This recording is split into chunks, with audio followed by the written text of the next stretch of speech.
Okay, so Ed Willis and Jason Botchford here at the Canucks practice on Friday, and we have just had a scrum with angry Kess. Yes. Jason, can you walk us? Seems John Tortorella is already kind of washed down onto Ryan Kesler. We kept expecting, we keep expecting the fireworks from Tortorella. Turns out we got him from Ryan Kesler today.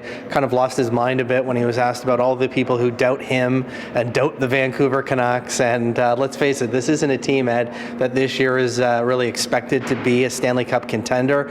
They've kind of become an afterthought in the NHL. Well, that doesn't sit too well with Ryan Kesler. He was crass and he swore. People predicting that this team is now on its downslide and they're kind of not in the same top 3-4 teams you've been in the last 3-4 years. To be honest, I don't listen to that shit. That's what it is. It's shit. We believe in ourselves in the dressing room, and all those negative comments. We're not even gonna. To be honest, I shouldn't even answer that question. It's shit. Swearing in hockey, who knew? Yeah, he swore a couple times, and it wasn't. Normally the swearing is f***ing. Yeah. This wasn't f***ing. Just a good old boy.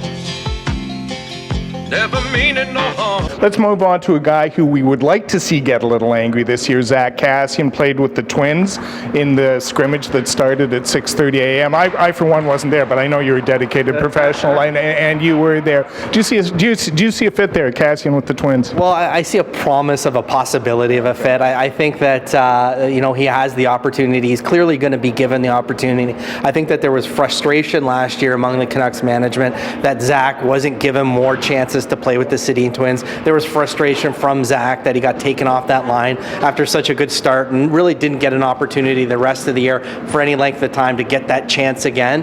He's going to get it at the beginning of this year for sure. And to me, it's a make or break year. I know he's still like 22 years old. He's still a young guy, but he's got to prove himself now. I mean, the door is open here in terms of playing with the Sedin Twins, Ed. Yeah. And I think that if you blow that chance, and if he blows this chance, he's going to have a very difficult time getting it back, getting it again, getting another shot into the top six with Torts. Speaking of gotta win, we just had Eddie Lack in here, who emerges as a very intriguing character this year.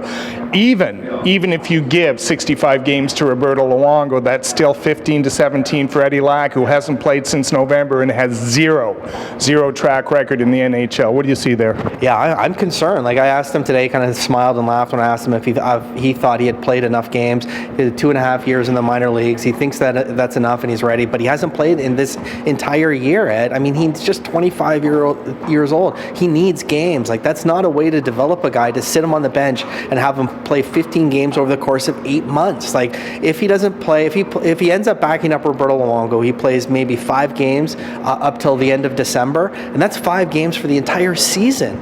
Maybe he plays 7.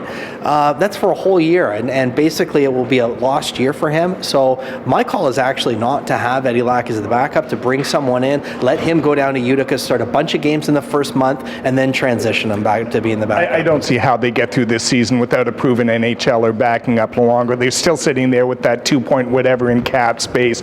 To me, that screams veteran backup. And speaking of screaming, let's get back to everybody's favorite topic at this training camp, the newly reformed John Tortorella. I continue to be impressed by his forthrightness. I know we're 3 days into this thing and we haven't seen all the colors in the Tortorella mood ring, but for me, he has been everything that was promised. That's right. Right now. Yeah, he's on his camp. He's on the political campaign. He's out there kissing babies, on his best behavior. He's giving these long, verbose, Willie Mitchell type answers to every question. I mean, I'm just exhausted watching him talk. He's going to blow up at some point here. It's going to come after a few losses. Maybe gets stuck in traffic on the wrong day. What's your over/under? We'll wrap this up with our predictions of the date that he blows, and I'm going to go his first real blow up where he swears and yells at someone in the media, and it'll make national news. I'm going January 10th. Right around January, right? Wow, yeah. January. Yeah, they got a few games with LA, Anaheim. Looks like a couple of road trips there. I think he can hold off for a few months. I was looking at that big Eastern road trip. Actually, I thought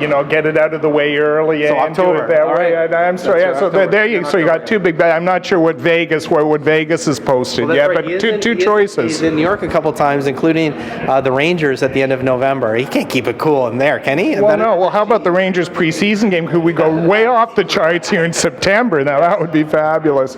So that's about what we've got here from Canucks training camp. Ed Willis and Jason Botchford. Thanks a lot.